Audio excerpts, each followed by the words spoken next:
Muito bom dia a todos. É sempre um prazer estar aqui convosco.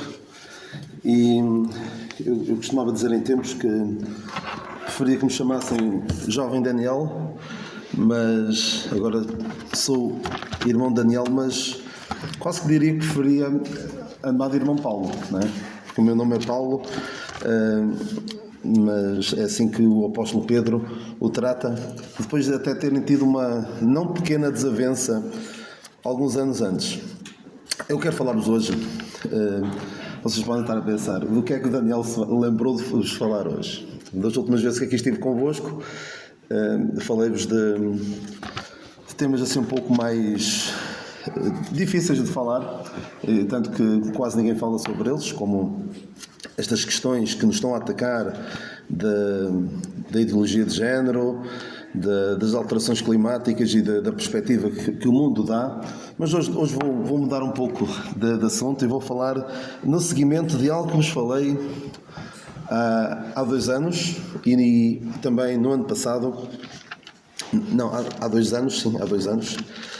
Falei-vos de 2 cooperadores do apóstolo Paulo. 2 cooperadores do apóstolo Paulo. Provavelmente não se recordarão, e não vos levo a mal por não se recordarem, mas falei-vos em janeiro de 2020, falei-vos de Tíquico, um cooperador do apóstolo Paulo, um amado irmão e fiel ministro no Senhor. Falei-vos também, depois em agosto, online, falei-vos de Epafrodito, aquele irmão que se sacrificou quase até à morte para benefício da obra de Deus. E eu gosto muito destas pessoas que a Bíblia nos fala, muito pouco conhecidas, que se calhar numa leitura apressada da Bíblia ou num conhecimento superficial da Bíblia passa-nos ao lado. Eu costumo dizer que se fizéssemos uma lista de 100 personagens bíblicas, pedisse a cada um de vocês, e espero que todos consigam fazer uma lista de 100 personagens bíblicas, se calhar estes nomes de Tíquico e de Epafrodito não apareceriam. A mim é certo que eu punha logo esses. Eu começava logo por aqueles nomes esquisitos de Romanos 16, que tem lá nomes muito pouco recomendáveis para...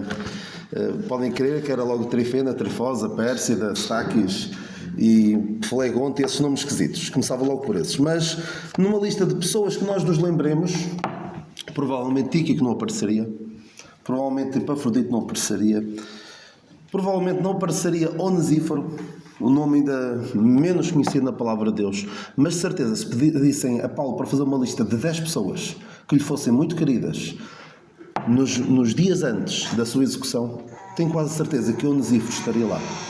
Quase certeza. Porque Onesíforo foi alguém que ficará para uma outra oportunidade, quando ninguém estava com Paulo. Paulo estava praticamente sozinho. Ele dizia que só Lucas está comigo. Todos o tinham desamparado. Onesíforo foi muito diligente a procurar Paulo para estar com ele, para recriar as suas entranhas, para o alegrar, para o animar naquela hora difícil. E hoje quero falar-vos de uma pessoa, que não vos vou dizer já o nome, mas vamos começar por ler uma passagem em Atos 20, que eu também li esta mesma passagem quando vos falei de Tíquico. Falei-vos de Tíquico e nós podemos ler Atos 20, Atos 24.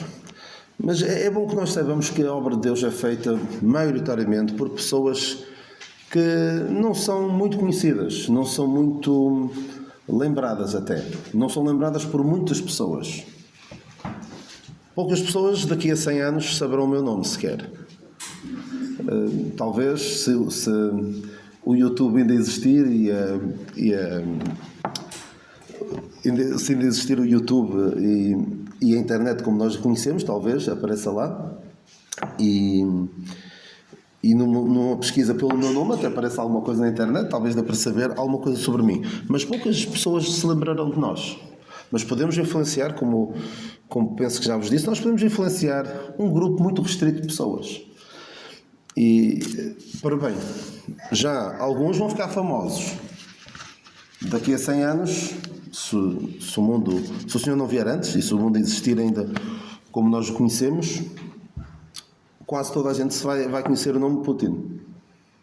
Tal como nós, apesar de não termos convivido, não sermos desse tempo, todos nós nos lembramos do nome Hitler.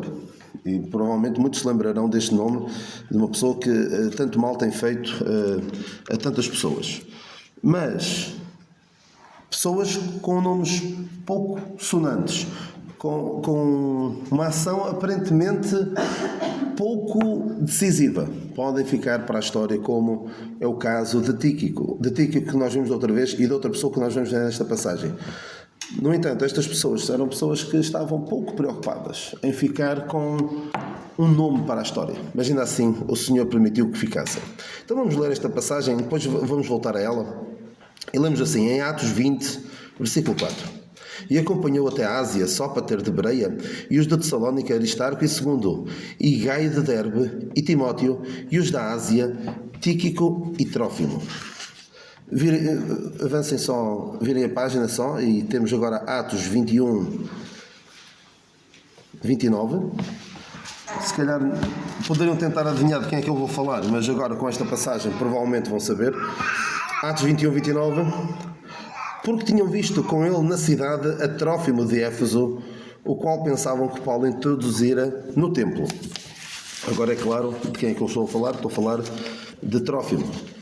E a passagem onde ela é mais conhecida, muitos saberão já onde é que é, segunda epístola a Timóteo,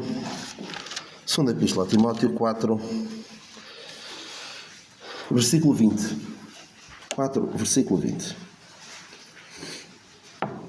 E lemos assim, Erasto ficou em Corinto e deixei Trófimo doente em Mileto. Uma passagem que nós muitas vezes usamos para mostrar a mudança da ação de Deus para com o homem. E vemos aqui Paulo, que antes curava, antes enviavam do corpo dele aventais e panos para curar os enfermos, e agora Paulo não conseguiu curar Trófimo. Vamos então fazer aqui algumas considerações sobre este Trófimo. Uma pessoa de facto pouco conhecida, que nós normalmente só nos lembramos dele por aquela passagem final, mas tem aqui algumas lições importantes que eu gostaria de tirar para convosco, para a nossa edificação, e penso que é uma mensagem que aquilo que eu vos quero dizer hoje, se calhar não é aquilo que nós mais gostaríamos de ouvir, mas é a realidade da palavra de Deus, e nós precisamos, mais do que ouvir palavras simpáticas e palavras de uma esperança infundada, precisamos de ouvir aquilo que a palavra de Deus de facto nos diz sobre este assunto importante que irei falar mais para o final.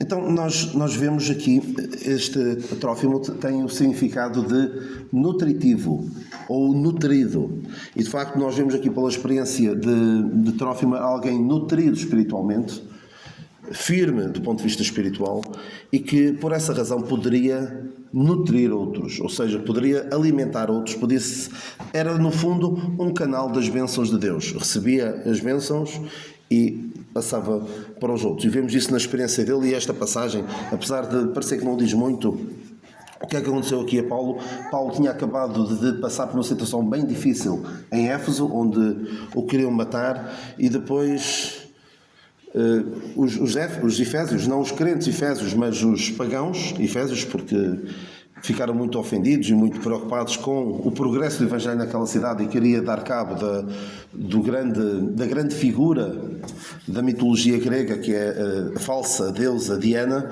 e eles revoltaram-se contra Paulo, porque alguns tinham receio de que o progresso do Evangelho desse cabo do negócio que ali imperava, o negócio à volta de Diana. E ele saiu dali, e no versículo 3 vemos que não só os de Éfeso não gostavam dele, como os próprios judeus também lhe queriam fazer mal. Então este Trófimo, estes crentes todos que aqui vemos, o Sópater, o Aristarco, o Segundo, o Gaio, o Timóteo, Tíquico e Trófimo, serviram quase como de um escudo protetor para Paulo. Poderíamos pensar estes crentes a dizer: Paulo, se nós tivermos de morrer para te proteger, que assim seja. Não porque Paulo fosse mais importante do que eles, mas por causa daquilo que ele representava, por causa do Evangelho, da graça de Deus que ele anunciava, e que eles sabiam que era mais importante do que o seu próprio bem-estar. Mas não pensemos que Paulo também achava o mesmo. Paulo não achava: eu sou mais importante do que os outros. Paulo, nesta mesma, pelo menos na minha Bíblia, na mesma página, no versículo 24, ele diz: mas nem nada tenho a minha vida por preciosa, contanto que cumpra com alegria a minha carreira e o ministério que recebi do Senhor Jesus para dar testemunho do Evangelho da graça de Deus. E é deste tipo de pessoas que nós precisamos, de pessoas que percebem que a obra de Deus é muito mais do que o nosso bem-estar, do que a nossa saúde, até em última análise da nossa própria vida. Precisamos de pessoas que estejam dispostas a dar a sua vida pela maior das obras. Vimos o exemplo de Epafrodito, que por amor à obra, para levar um pouco de dinheiro ao apóstolo Paulo, esteve quase à morte. Pessoas que percebem, e nós precisamos de perceber, eu preciso em primeiro lugar, porque tudo aquilo que eu vou dizer aqui tem de ser em primeiro lugar para mim. Isto não é, eu sei que é uma frase, pode parecer uma frase feita, mas é mesmo verdade. Porque eu preciso de aprender estas lições, particularmente algo que vou falar mais à frente, porque eu não sei quando é que vou precisar disto.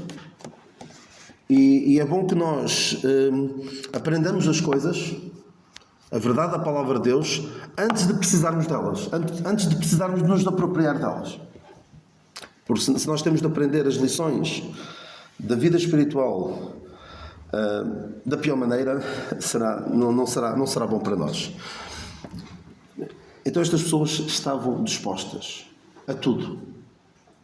Punham a obra de Deus em primeiro lugar, punham o bem-estar, o progresso do Evangelho em primeiro lugar. Eu não sei se... Eu creio que não há coincidências, mas acho particularmente, é um pormenor delicioso aqui nesta mesma passagem, que nós vemos várias pessoas que colocam a obra de Deus em primeiro lugar, o seu bem-estar em segundo lugar. Tem aqui um crente com um nome mesmo muito peculiar. Há quem diga que na cultura romana só o primeiro filho é sempre o mais importante. Em quase todas as culturas o primeiro filho era o mais importante. E que a partir do primeiro filho os outros poderiam ter nomes que não muito relevantes. Então chamavam segundo, terceiro, quarto, quinto, por aí fora, porque o que interessava mesmo era o primeiro filho. E reparem que nós temos aqui um irmão que se chama segundo. Na Bíblia há também um irmão quarto. A dada altura, Paulo fala do irmão quarto. E também há um irmão terceiro. Sabiam que há um irmão terceiro? Não é exatamente com esse nome, terceiro. Mas é o irmão Tércio, que foi o escrivão da carta aos Romanos. Nós temos na Bíblia, então, o irmão segundo, o irmão terceiro, o irmão quarto. Não temos o irmão primeiro. Não temos o irmão primeiro porque, em primeiro lugar, tem de estar o Senhor. Não há lugar para crentes que queiram ser o primeiro. E a Bíblia fala de uma forma muito negativa sobre alguém que queira ser o primeiro. O Diótrefes, nós lemos na terceira epístola de João, que procurava ter o primado, procurava ter o primeiro lugar. E nós vemos o mal que ele causava à igreja. Tratava mal o João, tratava mal os próprios crentes que se queriam relacionar com João.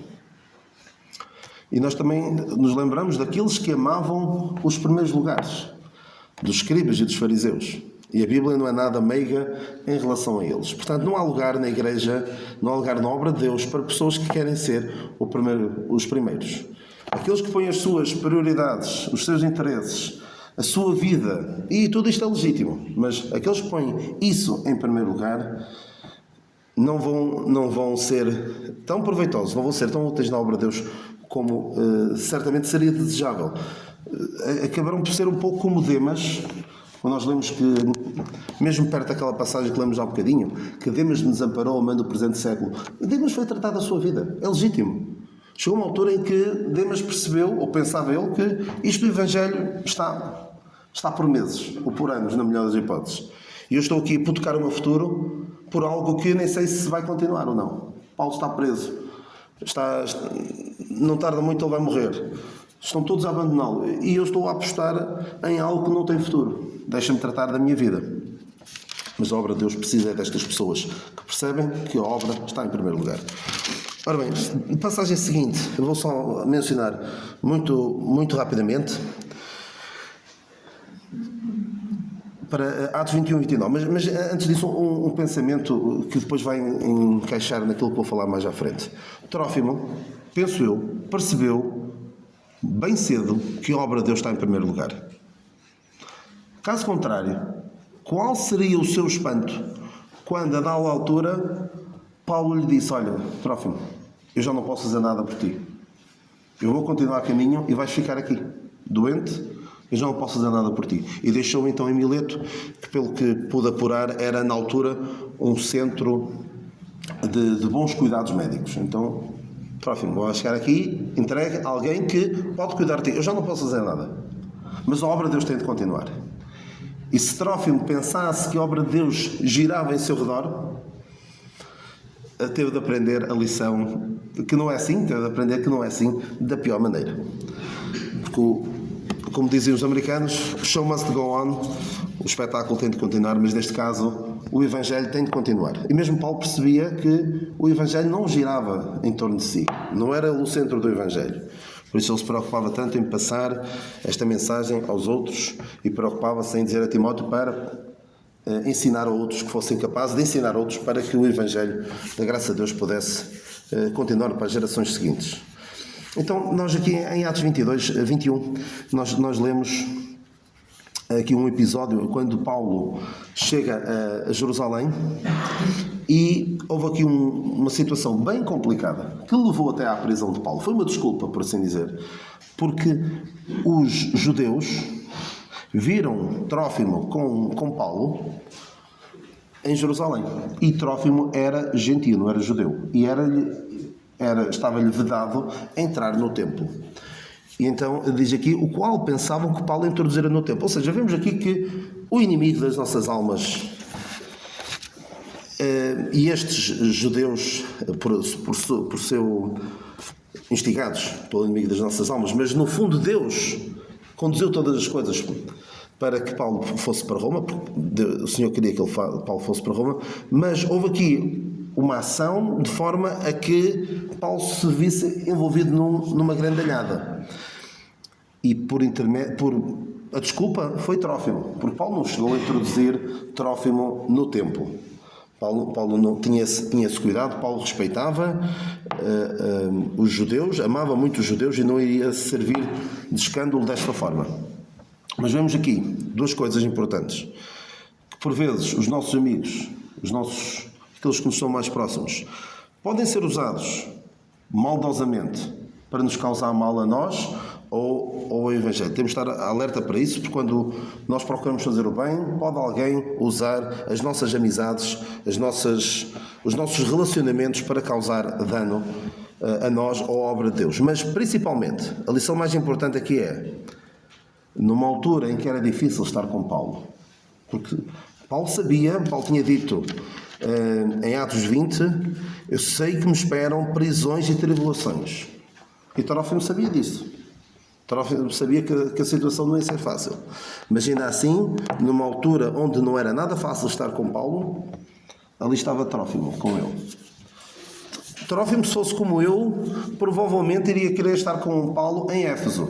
Nós lemos em Atos 19 como o Evangelho prosperava e toda a Ásia ouviu o Evangelho por causa do ministério de Paulo em Éfeso. Se Trófimo fosse como eu, estaria todo contente estando em Éfeso com Paulo. Porque era bom.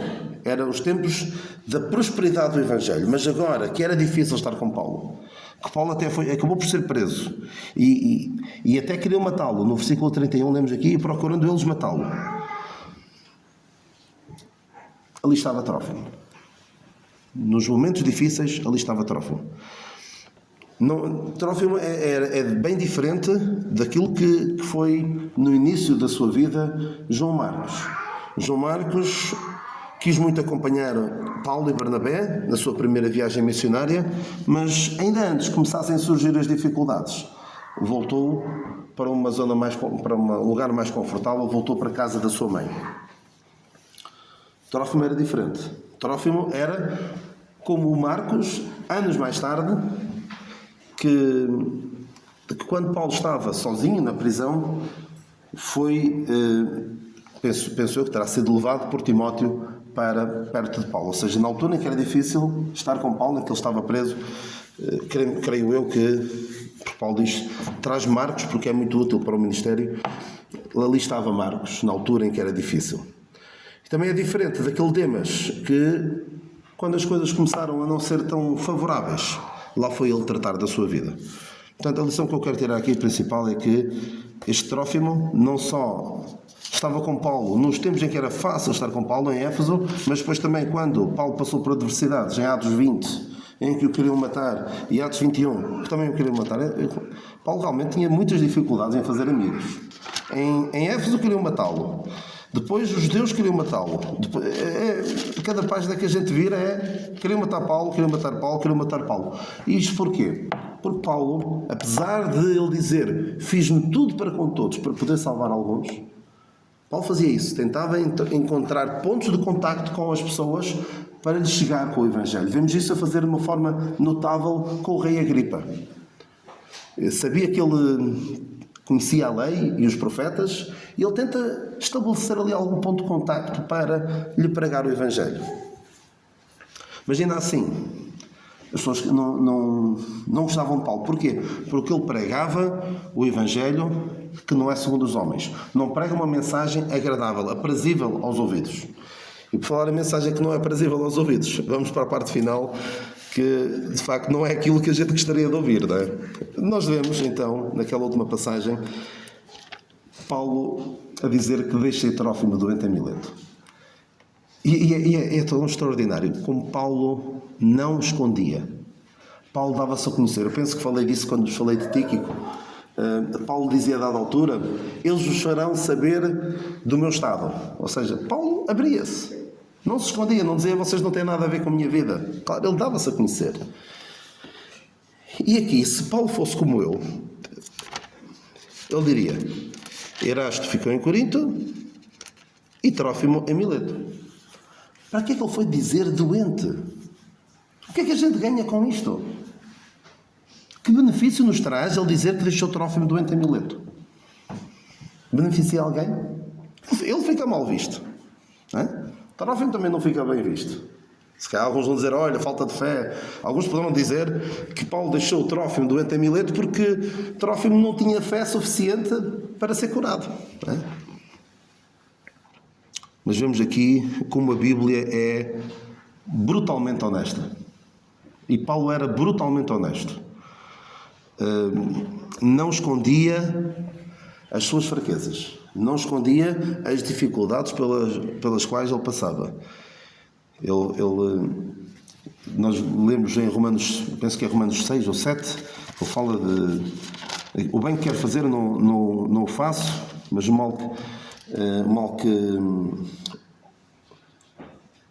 porque o que faço não o aprovo, pois o que quero, isso não faço, mas eu aborreço, o que eu aborreço, isso faço. Ou seja, ele abria-se.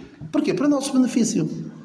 Porque se ele tentasse passar a ideia de uma vida cristã perfeita, sem falhas, em que nenhum mal acontece, era falso, beneficiaria talvez o seu ego, mas não beneficiava mais ninguém. Porque isso não é a vida cristã real. A vida que alguns, por vezes, gostam de passar, de perfeição, de família perfeita. Os filhos, todos bem arranjadinhos, sentadinhos, se não fazem nada de mal, casal perfeito, relação perfeita. É muito lindo de se ver, não é? É muito lindo de se mostrar. Mas o problema é que se não é essa a realidade. E alguns gostam de passar a ideia de que não há problemas nenhuns na sua vida. Não há problemas de saúde. O Senhor resolve todos os problemas. Mas há dificuldades, há adversidades na vida. Há doença, há morte. E Paulo prepara-nos para isso. Paulo, nesta passagem, mostra claramente que já não era capaz de curar. Já tinha passado o tempo em que Deus curava através do apóstolo Paulo. E Trófimo, sendo de Éfeso, certamente terá visto Paulo a fazer todas aquelas curas. Nós lemos em Atos 19. Nós lemos, pelas mãos do apóstolo Paulo, Deus fazia maravilhas extraordinárias. Como diz assim, E Deus, pelas mãos de Paulo, fazia maravilhas extraordinárias, em Atos 19:11, de sorte que até os lenços e aventais se levavam do seu corpo aos enfermos, e as enfermidades fugiam deles, e os espíritos malignos saíam. Mas esse tempo passou. Paulo ainda curou alguém, nós lemos na ilha de Malta, curou alguém que estava doente. Ainda nessa mesma altura foi picado por uma cobra e nada de mal lhe aconteceu. Mas, entretanto, a forma como Deus atua para com o homem mudou. E Paulo já não conseguia curar. Nós precisamos de aprender esta lição de que a morte, a dor, as dificuldades, as tribulações acontecem na vida do crente. A doença vai acontecer na vida do crente. E o que é que nós devemos fazer? O que nós não devemos fazer é, com base naquele chavão totalmente correto, mas muitas vezes mal usado, dizer a Deus o que é que Ele deve fazer. Normalmente, dizemos, o que é que se diz? Quando alguém está doente e nós queremos orar por essa pessoa, devemos orar por essa pessoa. Claro que sim, não vou dizer, não é preciso orar. Deus é o médico dos médicos, é o que se costuma dizer, não é? Deus é o médico dos médicos. Então, se Deus é o médico dos médicos, devemos tratá-lo como um médico. Quem é que vai ao médico? Espero que ninguém faça isso. Mas, calhar, quase todos nós, de uma maneira ou de outra, já tentámos fazer isso. Chegar ao médico e dizer, eu tenho este problema e a solução é esta. Não é? Eu quero que me receite-me isto ou mande fazer este exame, porque é isso que eu preciso. Dificilmente vão ter uma resposta simpática por parte do médico, porque já estão fartos provavelmente desse tipo de comportamento por parte dos utentes e não vai provavelmente ficar muito satisfeito. Então, nós não devemos ir a Deus e dizer o que é que Ele deve fazer. Sabem quem é que fez isso? Ou pensava, já tinha tudo na sua mente, já tinha tudo idealizado como é que Deus ia fazer. Lembram-se da história de Naamã? Naamã tinha lepra. E veio o profeta Eliseu. Agora, abreviando a história, ele veio até ao profeta Eliseu, exatamente. Veio até ao profeta Eliseu. Que já assim não era bem o que ele queria. Ele se calhar queria era que o Eliseu fosse lá ter com ele. Mas o Eliseu veio. O Naamã veio até a casa de Eliseu. E o que é que ele pensava? Primeiro, o que é que Deus lhe mandou fazer? Vai, e nem sequer foi o Eliseu, foi o servo de Eliseu que foi e disse, vai e lava-te 7 vezes no Rio Jordão. E ele ficou todo indignado. Porque o que é que ele esperava? Ele esperava, o profeta sairá, colocará a mão sobre a parte leprosa, invocará o nome do seu Deus e serei curado. Ou seja, ele já tinha feito tinha uma imagem mental de tudo aquilo que iria acontecer, da forma como Deus iria agir. E nós também podemos cair nesse erro de pensar que Deus vai fazer as coisas da maneira que nós gostaríamos. Mas Ele não faz sempre da maneira que nós gostaríamos. E sabem porquê? Porque provavelmente nem é a melhor maneira. A melhor solução pode muito bem não ser aquela que nós desejamos. E eu vou dar-vos outro exemplo muito simples. O rei Ezequias, um bom rei, que está na lista dos bons reis de Judá, que se tivesse vivido menos 15 anos, estaria um pouco mais acima no ranking, que não existe, mas no ranking imaginário, dos bons reis de Judá. Se ele tivesse vivido menos 15 anos, talvez estivesse um pouco mais acima. E porquê? Porque a dada altura ele ficou doente. Era um bom rei. E o profeta Isaías vem e diz-lhe, prepara-te, vais morrer.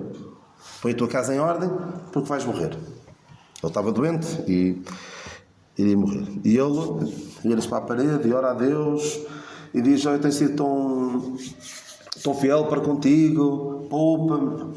E Deus respondeu àquela oração. Viveu mais 15 anos.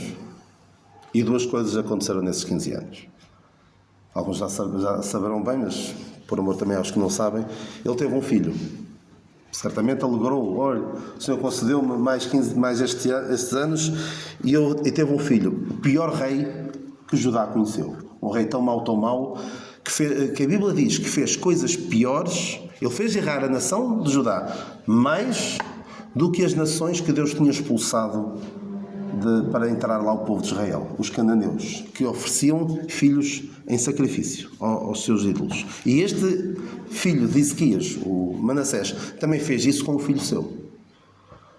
Portanto, é muito complicado.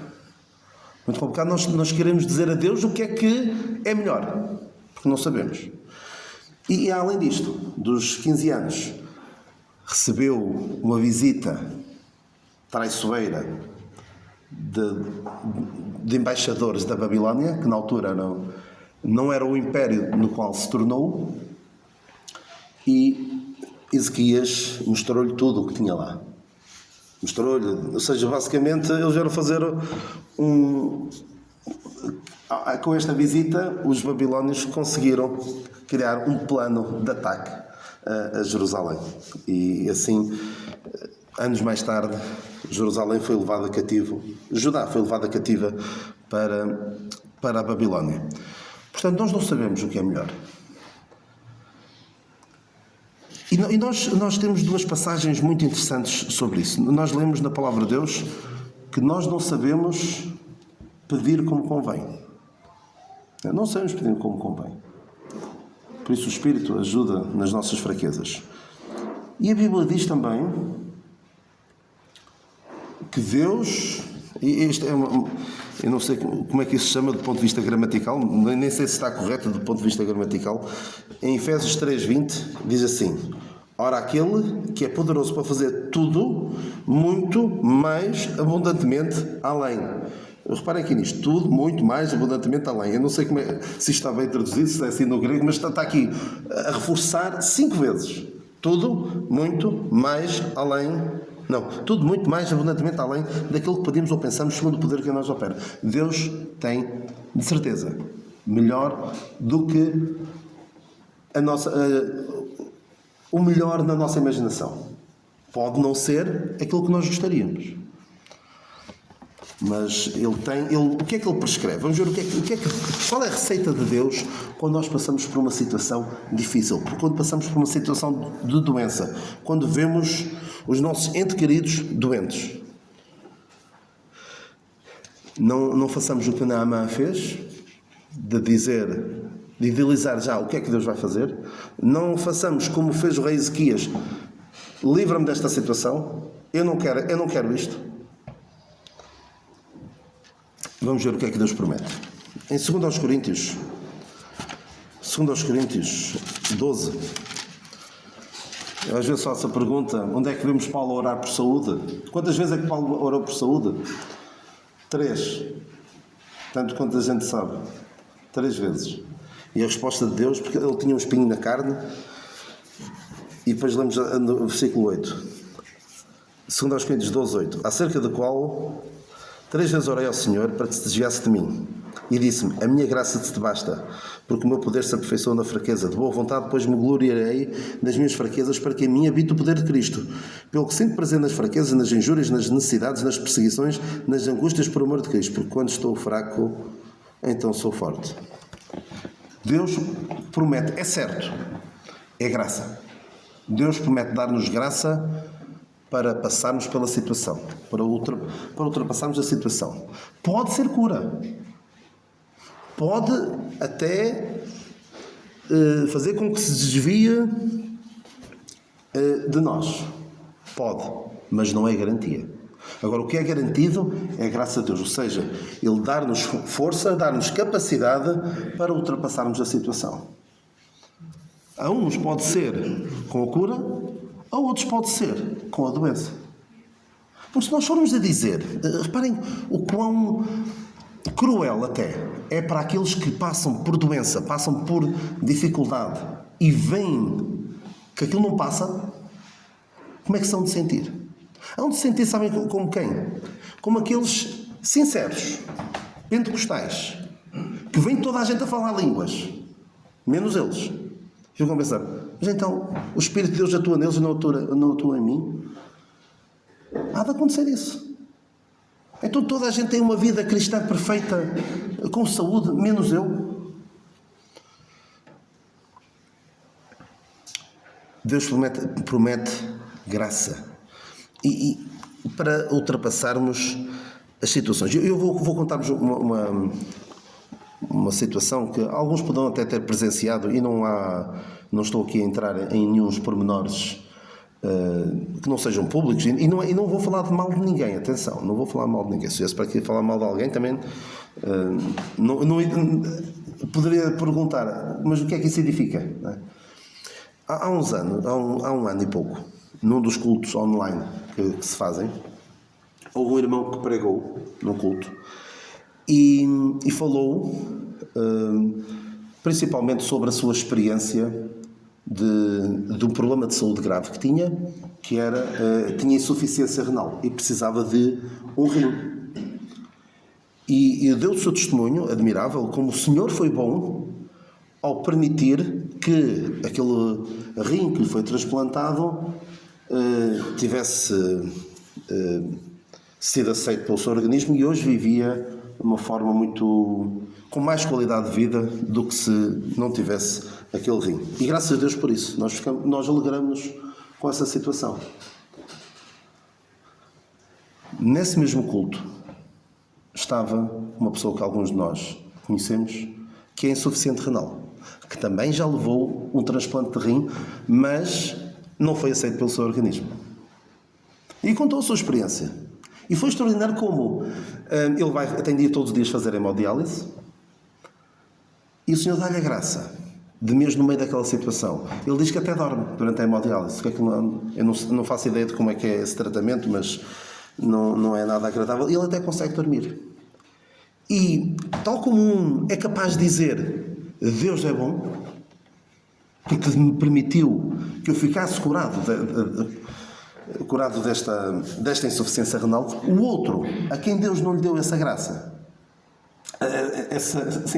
não deu essa graça, mas deu-lhe graça para ultrapassar a situação. Por senão, como é que nós vamos dizer, por exemplo, à nossa irmã Filomena, que alguns conhecem, que está há décadas imóvel, imobilizada, só consegue comunicar consegue falar e consegue mexer os olhos, mais nada. Como é que vamos dizer o quê? Olha, temos pena? Vamos dizer isso? Vamos dizer, olha, se calhar foi alguma coisa, não deves ter feito bem as coisas. O que é que vamos dizer aos meus sogros? Olha, se calhar foi alguma coisa que vocês fizeram mal. Olha, eu orei e até correu bem. Vocês, olha, orasses. Às vezes diz, olha, estudasses, não é? Mas aqui é, olha, orasses. Não sabemos o que é que Deus tem para nós, mas sabemos que em qualquer situação Deus dá graça. Isto é certo. E o que é que também é certo? Além da graça, é a paz. Vamos ler em Filipenses 4. Nada disto invalida nós orarmos, mas devemos orar com entendimento e com sabedoria. Eu lembro que o meu sogro, principalmente, costumava dizer várias vezes, e ele tinha pouco entendimento das Escrituras na altura, porque aquela adversidade veio sobre eles. Estamos a falar do meu cunhado, que partiu para o Senhor, fez ontem 2 meses. Ele começou a ter problemas de saúde ele nasceu em 84, 88, 89, creio eu, por essa altura. E os meus sogros eram crentes há pouco tempo. E veio sobre eles um pé de vento, não é? Como dizem em Atos 26, um pé de vento chamado Euroaquilão. Veio assim mesmo uma rabanada de vento que poderia levá-los ao fundo. E ele orava: Senhor, tu sabes que sabes que nós queremos que ele fique curado, mas tu sabes todas as coisas, faz como te aprouver. E deve ser esta a nossa oração, principalmente, porque não temos a certeza de que aquilo que pedimos a Deus é o melhor para nós. Não temos a certeza de que a cura seja o melhor para nós. Claro que nós queremos, podem dizer assim, para ti é fácil falar, não tens problemas assim graves de saúde, mas eu espero, por isso é que eu disse há bocadinho, se eu daqui a uns anos precisar de ouvir isto, eu espero ser capaz de, olha, deixa-me ver o que é que o Daniel de 2022 dizia sobre isto. Ele dizia estar baseado na palavra de Deus. Deixa-me ver o que é que ele dizia. E que Deus me dê a graça de, na altura, agarrar-me também a estas palavras que nós lemos em Filipenses 4, 6. Não estejam inquietos por coisa alguma. Antes as vossas petições sejam em tudo conhecidas diante de Deus pela oração e súplicas, com ação de graças. Ok. Está alto, não é? Orar. O que é que alguns quereriam que viesse a seguir? E tudo o que pedires em meu nome, querendo, será feito. Mas não é isso que está. Alguns se calhar quereriam, não é? Vamos orar a Deus e Deus vai fazer aquilo que eu quero. Não. E a paz de Deus, que excede todo entendimento, guardará os vossos corações e os vossos sentimentos em Cristo Jesus. Ou seja, quando nós oramos, mais do que mudar o coração de Deus, mudamos o nosso coração, mudamos a nossa perspectiva perante as coisas. Estamos, no fundo, a pôr as coisas nas mãos de Deus e saber que Deus vai cuidar. E nós gostamos muito de dizer, Deus cuida, e Deus cuida. Não necessariamente da maneira que nós quereríamos, mas podemos ter paz, mesmo no meio da adversidade, mesmo no meio do sofrimento, mesmo havendo morte. Podemos saber que o Senhor é bom, podemos saber que Deus é gracioso e podemos ter paz com Deus. Provavelmente conhecem aquele hino que nós gostamos de cantar, Tenho paz no Senhor. Talvez alguns não conheçam a história do autor, alguns que se calhar conhecem, mas outros poderão não conhecer. Ele, a dada altura, diz: pois sei que no meio das perturbações sempre em paz posso estar. Este homem escreveu este cântico que nós temos no nosso cenário. A sua família fez uma viagem pelo Atlântico em 1800 e qualquer coisa. Eu há dias contava esta história, pensava que tinha sido, misturei com outra história, pensava que tinha sido durante a Segunda Guerra Mundial, mas não, foi no século XIX. A sua família inteira vinha num barco, houve um naufrágio e toda a sua família, exceto a sua esposa, morreram no naufrágio. E ele, logo a seguir, depois de estar com ela, escreveu este cântico. Eu não sei se serei capaz. Eu provavelmente,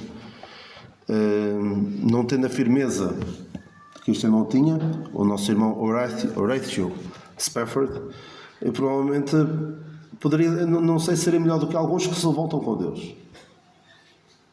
Mas este homem conseguiu apropriar-se desta passagem.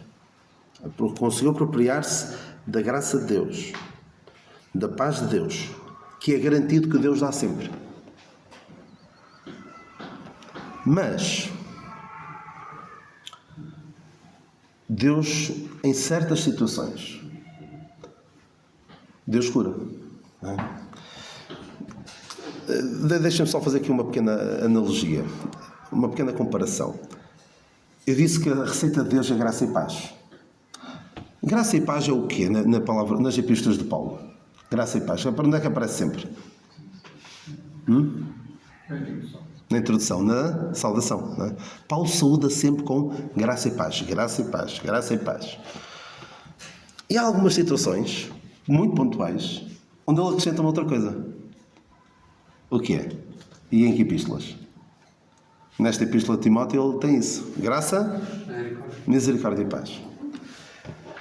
Graça e paz é certinho, não é? Nas epístolas de Paulo. E graça e paz é certinho da parte de Deus.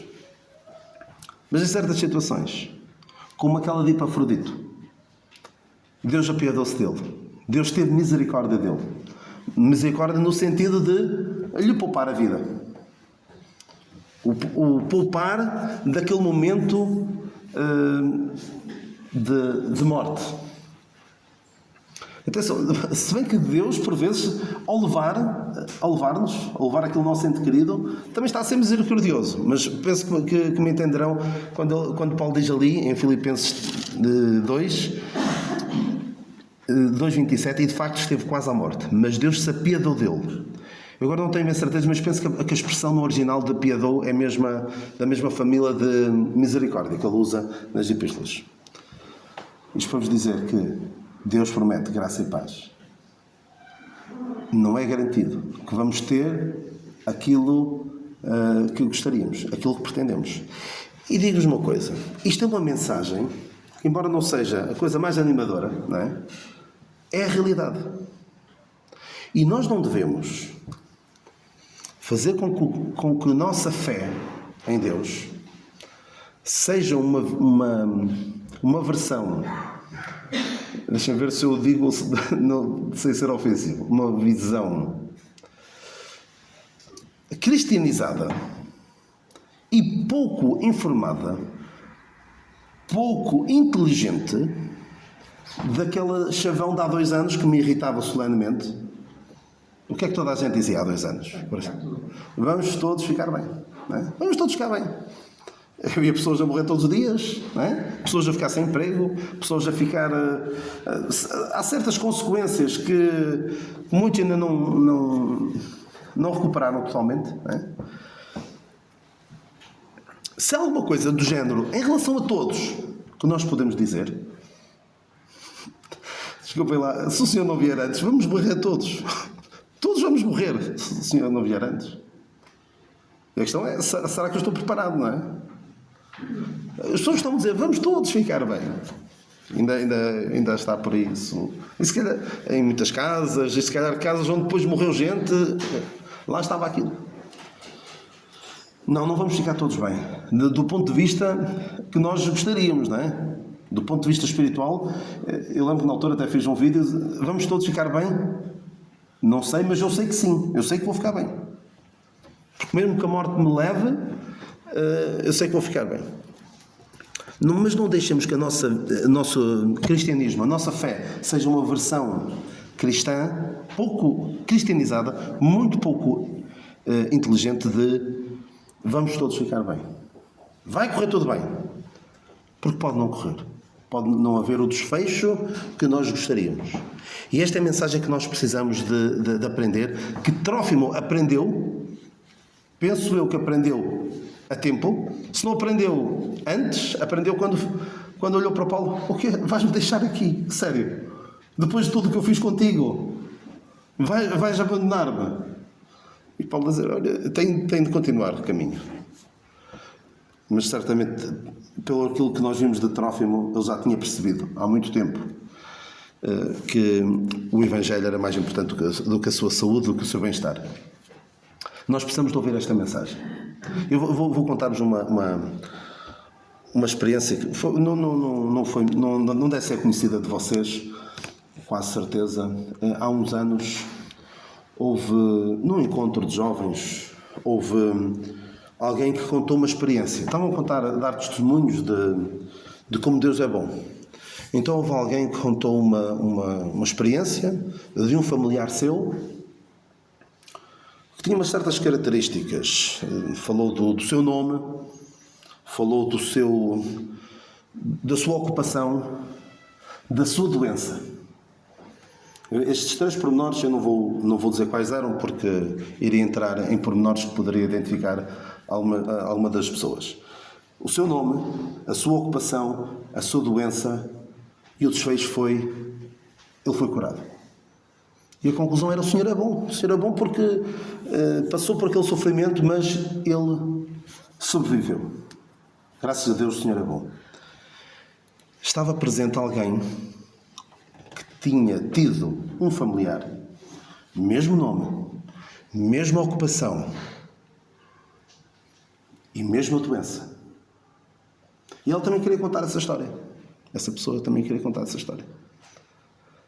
Dizendo que mesmo nome, mesma doença, mesma ocupação, e o Senhor levou. Mas ainda assim, o Senhor é bom. Infelizmente, parece que esta história não era muito interessante de ouvir. Toda a gente quer ouvir outra história. Toda a gente quer ouvir os finais felizes. Não é? Quem é que não quer ouvir um final feliz?